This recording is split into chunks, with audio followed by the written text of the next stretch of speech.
자, 오늘도 차가 한 대 왔습니다. 자, 요 차는 EV6입니다. 제가 얼마 전에 그 지인분께서 차를 사셔가지고 뭐 문짝 방음이나 트렁크 방음하는 영상을 찍어 드렸습니다. 기억이 나시죠? 근데 차주분께서 그 주행 보조 장치 있죠? 그거 쓰고 가시다가 중앙 분리대를 쫙 끌고 지나갔습니다. 상태가 어떤지 한번 볼게요. 먼저 앞 범퍼입니다. 여기 헤드라이트 옆쪽에 여기서부터 긁었습니다. 이게 뭐 묻은 게 아니라 플라스틱이라서 파고 들어갔습니다. 실제로 손으로 만져도 움푹 들어간 단차가 느껴질 정도로 파져 있어요. 그리고 하이그로시 있는 부분, 이 부분도 손상을 입었고요.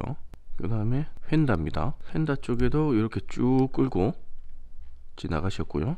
앞문짝 시작점 여기도 끓여 있고요. 그리고 앞문짝은 이렇게 쭉 자국이 있습니다. 뒷문짝 시작점 여기도 상처를 입었고요. 그리고 뒷문짝 끝부분 여기는 페인트가 까져서 철판까지 나와 있는 그런 모습입니다. 뒷문짝 연결된 하이그로시 이 부분도 여기 상처를 입었고요. 그리고 뒤쪽 핸다 하이그로시 부분도 상처를 입었고요. 그리고 마지막 뒷범퍼까지 이렇게 까졌습니다. 주행 보조 장치 쓰시다가 여기서 빵 받고 쭉 이렇게 해서 끝까지 긁힌 그런 상황입니다. 이게 차라리 한 판을 박살을 냈으면, 범퍼를 박아서 범퍼만 박살이 났으면 범퍼 한 판만 하면 되는데, 공업사 같은 데서 견적을 내면 한 판당 얼마씩 이렇게 비용을 책정을 하죠. 일단 범퍼 한 판, 휀다 두 판, 앞문짝 세 판, 뒷문짝 네 판, 뒷범퍼 5판, 이렇게 총 5판에 도색이 들어가야 되는 그런 상황입니다. 그리고 하이그로시 이 부분은 어차피 부품이기 때문에 교환을 하시면 되는 거니까요. 이 차 색상에 맞는 붓페인트랑 스프레이 페인트를 주문해 뒀습니다. 그리고 이 하이그로시 부분, 몰딩 부분, 이 부분도 주문해 뒀고요. 아마 택배가 오늘 방금 주문했으니까 아마 내일 올 것 같은데, 오기 전에 잡을 수 있는 거 최대한 한번 잡아보고 내일 도색을 하든지 뭐 교환을 하든지 그런 작업을 하도록 할게요. 일단은 하나씩 상태부터 봅시다. 여러분도 이런 상황이 발생하시면 일단은 무조건 공업사 가지 마시고 일단 상태부터 보시고 할 수 있는 건 해결하시고 가시는 게 비용을 훨씬 절감하실 수가 있어요. 왜냐면은 정비 받을 때 방금 말씀드렸을 때 한 판씩이죠. 보통 한 판당 도색 비용은 공업사마다 다르긴 하지만, 그러면 5판이니까 일단 도색 비용만 150에 뭐 이거 몰딩 가격 한 20만원 정도, 뭐 그 정도 든다고 보시면 돼요. 일단 최대한 우리가 DIY로 할 수 있는 부분은 하고 수리를 받도록 합시다. 하기씩 볼게요. 먼저 앞범퍼 측면입니다. 여기는 손으로 만져도 움푹 들어가 있어요. 여기는 터치업을 하기도 힘듭니다. 부위가 너무 넓어요. 여기는 퍼티 작업하고 도색으로 마무리할게요. 그리고 하이그로시 부분, 여기는 물을 한번 뿌려보고 그래도 선명하게 자국이 남아있죠. 얘는 교환을 해야 됩니다. 어쩔 수가 없어요. 하이그로스의 스월 정도는, 수건으로 생긴 스월 정도는 지울 수 있는데, 이런 스크래치는 광택으로 잡을 수가 없습니다.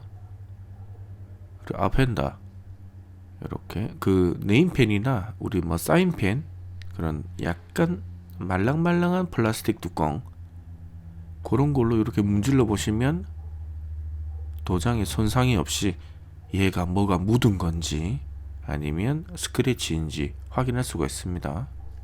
이렇게 하면 좀 지워지죠? 다행입니다. 얘는 광택으로 어느 정도 복구가 가능하겠네요. 그리고 앞문짝 얘도 한번 문질러 볼게요. 지워지네요. 다행입니다. 이 부분이 완전 스크래치였다면 앞문짝은 도색이 무조건 들어가야 되고요. 이렇게 일부분은 지워지는데 가운데 쪽 부분은 조금 깊은 것 같습니다. 일단 광택기로 한번 먼저 돌려볼게요. 그리고 앞문짝과 뒷문짝 중간 부분입니다. 자, 여기도 지워지는 부분도 있는데 안 지워지는 부분도 상당히 있네요. 이런 식으로 확인을 해 보실 수가 있습니다. 자, 앞쪽 부분 여기는 페인트 날라갔고요. 뒤쪽 부분 여기도 페인트가 날라갔습니다. 이렇게 페인트가 없는 부분은 광택으로는 해결이 안 됩니다. 저 부분은 부위가 넓으면 도색을 해버리면 되는데 그렇게 넓지 않기 때문에 일단 터치업으로 최대한 커버를 한번 해볼게요. 이 뒷문짝 하단 부분, 자 여기도 똑같은 방법으로 다행입니다. 그래도 천만다행이에요. 상당히 많은 부분이 지워지네요. 여기는 끝부분 여기가 애매합니다. 이건 당연히 안 지워지고요. 자, 여기는 교환, 여기는 광택 터치업. 뒷범퍼 쪽입니다. 자, 뒷범퍼도 똑같이 이게 앞범퍼부터 옆문짝, 휀다, 뒷범퍼까지 굉장히 야무지게 긁으셨습니다.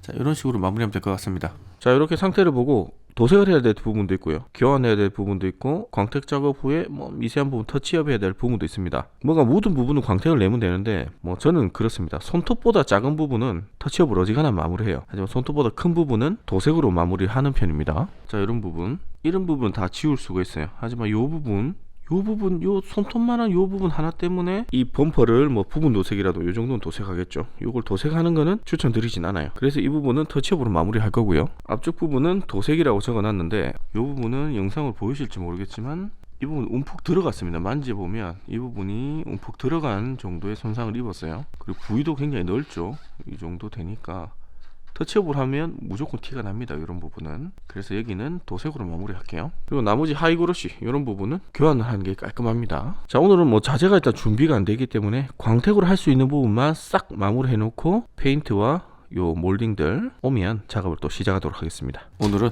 오늘 할 수 있는 것만 해 봅시다. 노랑 패드, 컴파운드, 워식, 그리고 전동 드라이버, 요거 가지고 작업을 한번 해볼게요. 원래라면 세차를 먼저 하셔야 됩니다. 저는 요 부분적으로만 작업을 할 거기 때문에 오토리스 방식으로 살짝 먼지를 닦아줬고요. 먼지가 있는 상태에서 광택기를 돌리시면 안 됩니다. 도장면에 있는 먼지가 같이 돌면서 스크래치를 더 많이 만들 수도 있고요. 그리고 광택 패드가 손상이 됩니다. 그래서 세차를 하고 작업하셔야 돼요. 손상된 부분만 놔두고 이쪽에 묻은 부분 있죠. 여기 묻어 있던 건 다 지웠습니다. 여기는 터치업을 해서 마무리할게요. 자, 뒷문짝 아랫부분, 자, 여기도 일단은 한번 세척을 해주고 광택으로 최대한 살려볼게요. 광택으로 살릴 수 있는 부분은 뭔가 페인트가 남아 있어야 살릴 수가 있습니다. 페인트가 없으면 살릴 수도 없죠. 어쩔 수 없이 도색이나 터치업을 해야 됩니다. 일단 최대한 작업을 하긴 했습니다. 봅시다. 자, 이 부분은 철판도 좀 눌러주고 벗겨지기도 했는데 그냥 터치업으로 마감할게요. 원래라면 저런 부분은 퍼티 작업을 해서 단을 맞춰서 도색을 하는 게 맞는데 저 조그만 것 때문에 도색을 해야 될 것인가, 그거는 전적으로 차주의 판단입니다. 나는 저런 조그만 찌그러짐이라도 용납할 수 없어, 난 도색을 해야 되겠어, 그럼 도색해야죠. 하지만 제 개인적으로는 공장에서 나오는 칠이 가장 좋습니다. 그래서 그 도장을 최대한 유지하는 걸 선호하기 때문에 저런 약간의 티끌이나 그런 거죠. 그런 거 아시죠? 차주만 보이는 그 손상, 찌그러짐, 모르는 사람 못 봅니다. 내 눈에만 보이는 그 정도라면 저는 도색을 추천을 하진 않아요. 물론 결과물만 본다면 도색이 깔끔하긴 하지만 그거는 이제 각자 판단이겠죠. 근데 재도색을 하게 되면 나중에 차후에 광택을 낼 때도 좀 신경을 더 써야 됩니다. 공장에서 나오는 순정 칠보다는 도색이 좀 접착력이나 내구성이나 그런 부분에서 약할 수밖에 없어요. 그래서 광택 올릴 때도 좀 신경 써야 되고 여러모로 신경 써야 될 부분이 많습니다. 그래서 저런 부분은 저는 그냥 터치업으로 하고 넘어갑니다. 자, 이렇게 마무리를 했고요. 다행입니다. 약간 손상이 있긴 있는데 이 정도도 이게 이런 부분은 그래요. 거의 다 이제 자신과의 타협이죠. 나 이 정도면 만족해. 나는 아니 나는 이거 만족 못하는데, 그러면 재도색하고 판금하고 해야죠. 자, 여기도 광택으로 최대한 한번 살려줘 볼게요. 다행히 이 부분 생각보다 많이 잡혔네요. 자, 오늘은 광택으로 할 수 있는 부분은 다 했습니다. 앞쪽에 손상된 부분 어느 정도 커버를 했고요. 그리고 앞문짝도 어느 정도 마무리했습니다. 요 정도면 깨끗하죠. 하지만 요 끝에 끝부분, 요 부분과 요 부분은 터치업을 조금 들어가야 되겠습니다. 그리고 뒷문짝 끝부분도 어느 정도 지웠고요. 여기도 터치업 조금 들어가야 될 것 같고요. 뒷범퍼도 요게 광택으로 요 정도까지 마무리했습니다. 자, 오늘 여기까지 할게요. 어지간한 손상을 일단 광택으로 한번 잡아 보시고, 그래도 안 잡힌다 하면 그때 터치업을 하시든지 도색을 하시든지 그렇게 들어가면 될 것 같습니다. 차주분께는 조금 죄송하지만 굉장히 좋은 교보제가 왔습니다. 광택, 터치업, 도색 모든 걸 보여드릴 수 있는 그런 차량이 왔어요. 일단 자재가 아직 도착 안 했으니까 자재 도착하면 나머지 작업들하고 요 하이그로시 교환하는 것까지 싹 보여드리겠습니다. 그럼 오늘 영상 여기까지 할게요. 고맙습니다.